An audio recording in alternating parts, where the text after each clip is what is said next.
Ya, Assalamualaikum warahmatullahi wabarakatuh. Perkenalkan nama saya Muhammad Arya Jingga, NPM 220605302. Pada kesempatan kali ini, saya akan menjelaskan tentang apa yang saya tulis pada UAS SKE kemarin bersama Pak Dai dan uh, pertama-tama pada uh, UAS soal UAS sistem konversi energi tersebut, saya eh, eh, disuruh untuk membu untuk yang pertama saya disuruh untuk menerjemahkan eh, apa yang ada di soal. Nah, ini terjemahannya. Yang pertama, saya akan membacakan dan menjelaskan. Nah, DAI-5. Nah, DAI-5 itu adalah singkatan dari Deep Awareness of I, atau kesadaran mendalam tentang diri. Uh, Setelah itu, dalam DAI-5 itu ada intention atau niat, initial thinking atau pemikiran awal tentang masalah, idealization atau idealisasi, dan instruction set atau instruksi untuk menyelesaikan masalah-masalah tersebut. Nah, DAI-5 ini adalah kerangka kerja, framework untuk memecahkan masalah secara sadar yang terstruktur dari sekitar dari 5 langkah. Nah, eh, 5 langkahnya itu tadi ada di warna of I, intention, initial thinking, visualization, instruction set. Nah, ini di breakdown uh, deep awareness of I. Nah, ini tuh untuk langkah pertama atau langkah dasar yang melibatkan pengingatan terus-menerus kepada Tuhan Yang Maha Esa. Nah, langkah ini tuh untuk menekankan kesadaran individu atau kesadaran saya, kesadaran diri untuk menyelaraskan tindakan dengan tujuan akhir untuk untuk mengenal dan mengakui Tuhan. Nah, sebenarnya bukan mengenal atau mengakui Tuhan ya, cuman kayak uh, lebih ke arah me- mengakui kalau Tuhan itu selalu ada. Nah, ini adalah keadaan nafs yang berfungsi sebagai inti lapisan. Setelah itu ada intention. Nah, ini adalah keputusan atau tujuan dengan sadar yang mendorong proses.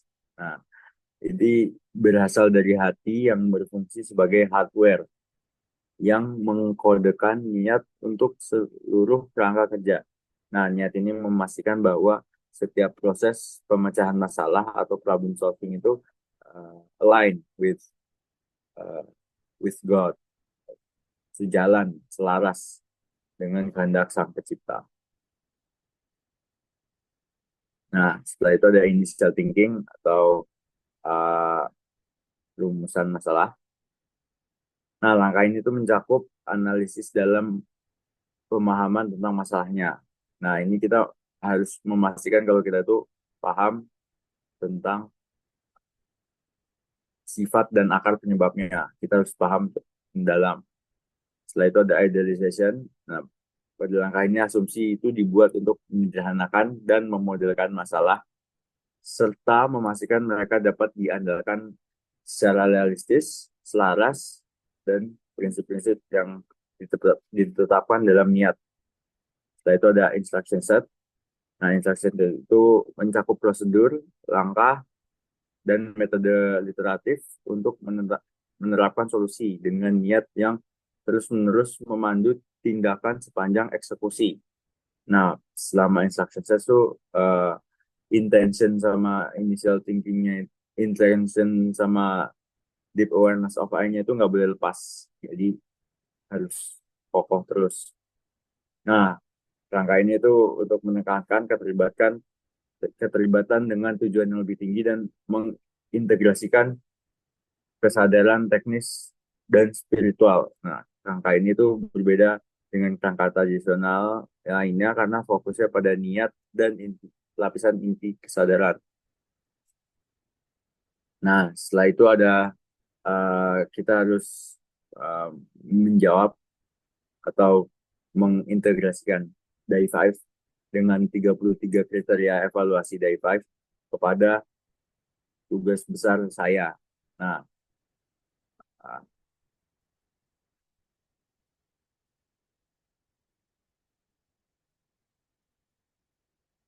nah kesadaran mendalam tentang diri itu ada 6 yang saya tulis. Ini tuh poin-poinnya: kesadaran terhadap tujuan. Ini udah di translate ya. Ini yang belum di translate. Nah, mungkin saya lebih jelasin yang ini aja, yang bilingual. Nah, pertama itu ada dari yang DAI5 ini untuk menjawab pertanyaan-pertanyaan yang ada di soal UAS. Terus mengenai tugas besar saya, ini consciousness of purpose. Jadi tugas besar saya ini uh, seberapa sadar tentang tujuan. Nah, memahami bahwa desain dongkrak hidrolik bertujuan untuk mempermudah pekerjaan manusia dalam mengangkat beban yang berat secara aman dan efisien. Setelah itu ada self-awareness, itu menyadari kemungkinan yang bias dalam analisis seperti fokus yang berlebihan pada efisiensi, tetapi mengabaikan keamanan atau biaya produksi. Nah, itu self-awareness-nya uh, mungkin ada kurang di situ. Terus ethical consideration, ini untuk memastikan desain tidak melibatkan bahan yang berbahaya atau proses produksi yang melanggar hak dan tenaga kerja atau yang membahayakan. Setelah itu ada integration of CCIT atau cara cerdas ingat Tuhan. Kita harus menyadari bahwa kemampuan merancang alat ini adalah bagian dari anugerah dari Tuhan atau rizki dari Allah Subhanahu wa taala, dan harus dimanfaatkan untuk kebaikan bersama atau kebaikan masyarakat.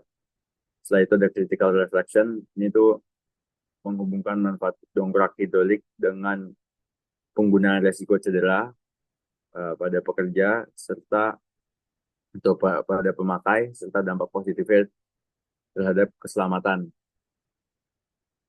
Setelah itu ada continuum of awareness. Nah, ini terus meninjau ulang desain untuk memastikan sesuai dengan kebutuhan masyarakat, standar keamanan, dan perkembangan teknologi.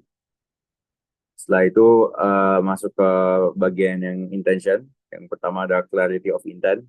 Ini tuh memastikan untuk tujuan proyek ini tuh uh, jelas gitu, untuk menciptakan alat yang berfungsi, yang aman, yang efisien, dan uh, yang pastinya ini untuk alatnya mudah untuk mengangkat mobil. Nah, setelah itu ada alignment of objective. Nah, ini kan ya harus selaras saja. Itu kan lumayan selaras tugas saya ini menjelaskan tujuan project dengan nilai universal seperti uh, gak alatnya gampang di-maintain dan efisiensinya baik, nilai safety factor tinggi. Setelah itu ada relevance of intent. Nah, ini apakah alatnya itu relevan uh, buat kehidupan? Ya, sangat relevan karena alat ini tuh adalah kebutuhan, uh, akan alat pengangkat yang mudah digunakan dalam berbagai kondisi oleh pengguna umum. Nah, contohnya kayak misal lagi mogok di jalan, nah itu mudah untuk diangkat untuk mengganti ban mobil. Setelah itu sustainability focus. Nah, ini dalam perancangannya, nah, saya akan menggunakan bahan-bahan yang tahan lama serta mudah didaur ulang, serta saya akan mendesain mekanisme yang meminimalkan kebocoran pada minyak hidrolik. Nah, setelah itu fokus on quality, memastikan dongkrak memiliki kualitas tinggi dalam hal presisi, kekuatan material, dan keandalan kinerja. Nah, setelah itu ada initial thinking about the problem. Nah, problem understanding. Nah, ini saya mengidentifikasi masalah utama yaitu kebutuhan akan alat yang mampu mengangkat mobil dengan aman dan mudah untuk digunakan terutama oleh pengguna awam di situasi yang darurat. Nah, ini sebenarnya inti dari desainnya ini itu untuk ya dongkraknya sangat mudah gitu untuk digunakan. Nah, saya untuk stakeholder awareness, nah ini saya mempertimbangkan kebutuhan bagi uh, pemangku kepentingan ya, pemangku kepentingannya ya berarti pengguna-penggunanya itu seperti pemilik mobil, mekanik atau pabrikan. Nah, ini agar desain ini mudah digunakan dan ekonomis dan aman. Konteks yang ke-14 ada kontekstual analisis. Saya menganalisis kebutuhan akan dongkrak hidrolik ini dengan mempertimbangkan kondisi pasar otomotif. Nah, karena kondisi pasar otomotifnya mulai berjalan dengan baik, khususnya untuk situasi darurat seperti ban bocor di jalan, itu jadi lumayan lumayan bagus. Setelah itu ada root cause analysis. Saya mengidentifikasi akar masalah dari dongkrak tradisional, yaitu penggunaan yang sulit dan kurang efisien, terutama bagi orang yang tanpa pengalaman teknis. Nah, setelah itu ada idealization, relevance of analysis. Saya memastikan solusi yang saya rancang itu praktis, mudah digunakan, ekonomis, dan dapat diproduksi secara massal. Nah, setelah itu ada use of data and evidence. Nah, saya menggunakan data teknis seperti rata-rata beban mobil dan gaya yang diperlukan. Terus uh, untuk mengangkatnya sebagai dasar desain dan data-data lain seperti referensi-referensi. Nah, asumsi assumption clarity ini saya membuat asumsi bahwa dongkrak ini akan digunakan untuk mengangkat mobil dengan berat kurang lebih 2 ton oleh pengguna dengan kemampuan fisik rata-rata. Nah, 19 creativity dan innovation. Saya melakukan inovasi dengan menambahkan mekanisme pompa kaki agar lebih mudah dioperasikan oleh pengguna. Setelah itu physical realism, saya memastikan bahwa desain ini mematuhi hukum fisika seperti mempertimbangkan tekanan fluida dan kekuatan material yang digunakan. Nah, setelah itu ada alignment with intent. Saya memastikan bahwa desain saya tetap sesuai dengan tujuan utama, yaitu kemudahan, efisiensi, dan keamanan. Yang ke-22 ada scalability and adaptability. Nah, ini saya merancang alat ini agar bisa modular, sehingga dapat disesuaikan dengan berbagai jenis mobil dan situasi.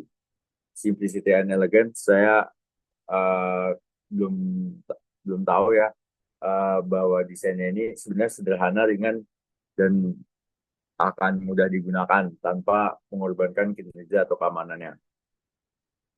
Setelah itu pada instruction set itu ada clarity of steps. Saya menyediakan panduan langkah demi langkah yang jelas dan logis untuk dari pemasangan dongkrak di bawah mobil hingga menurunkannya kembali. Comprehensiveness. Nah, saya memastikan bahwa panduan ini mencakup semua aspek termasuk pemasangan, penggunaan, dan perawatan alat.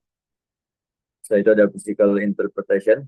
Nah, saya juga menjelaskan bagaimana fluida hidrolik bekerja untuk menghasilkan tekanan yang cukup untuk mengangkat beban berat. Nah, error minimization, saya memasukkan fitur pengaman seperti katup tekanan untuk mencegah tekanan berlebih dan meminimalkan resiko kebocoran. Nah, verification and validation, uh, uh, ini belum ada karena uh, karena ini belum dites. Nah, ini asumsi hitungan saya itu uh, dongkraknya ini uh, cukup aman. Nah, setelah itu iteratif approach, saya siap untuk mengembangkan prototipe awal untuk melakukan pengujian dan memperbaiki desain berdasarkan hasil ujian untuk memastikan performa yang optimal. Nah, sustainability integration. Saya memilih bahan yang ramah lingkungan dan proses produksi yang hemat energi untuk mendukung keberlanjutannya uh, keberlanjutannya desain dan pembuatan. Habis itu communication effectiveness. Nah, saya memastikan bahwa panduan penggunaan dibuat dalam bahasa yang mudah dipahami oleh pengguna awam maupun teknisi. Nah, 32 ini, poin 32 ada alignment with the 5 framework. Typo. Saya menjaga agar setiap langkah dalam proses ini tetap sesuai dengan nilai-nilai Day 5. Seperti keberlanjutan, keamanan, dan inovasi. Setelah itu ada documentation quality. Saya akan dokumentasi yang lengkap dan jelas dan profesional masuk dalam diagram tabel pada dan panduan teknis untuk mendukung penggunaan alat ini. Sekiranya itu penjelasan dari saya. Kurang lebihnya mohon maaf. Bila itu Wassalamualaikum warahmatullahi wabarakatuh.